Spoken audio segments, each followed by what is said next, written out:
Goldilocks and the Great Smother Lock. A tale of waking up, walking away, and the day she stopped carrying what was never hers. Once upon a time, in a forest full of feelings and forgotten need, lived a girl named Goldilocks. She wasn't known for stealing porridge, but for warming cold hearts, soothing broken egos, and carrying the emotional backpacks of grown boys who never learned how to zip their own feelings shut. They called her kind. They called her magic. They called her a gift. But no one ever asked what it cost her.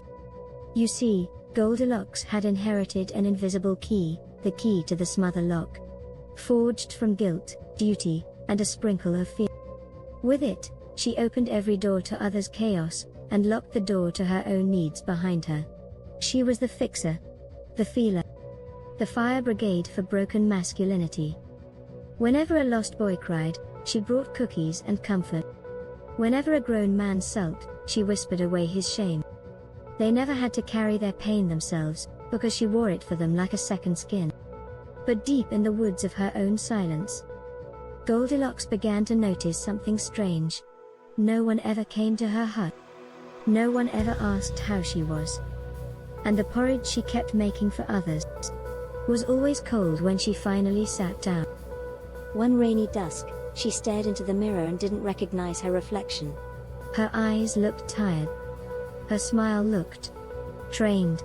And her heart whispered, "You were never meant to mother the world, if it meant abandoning the girl inside you." That night, she did something she'd never done before. She turned the key, and locked the smother door shut. She stopped rescuing the tantruming kings. She stopped softening every blow. She stopped spoon-feeding validation to men who never asked how she felt. The forest grew quiet.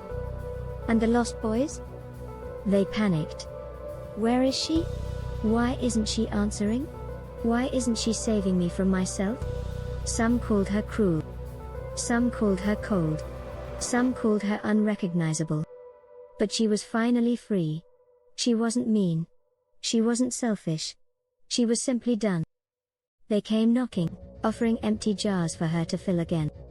But Goldilocks just smiled and said, "This well is mine now. I drink first.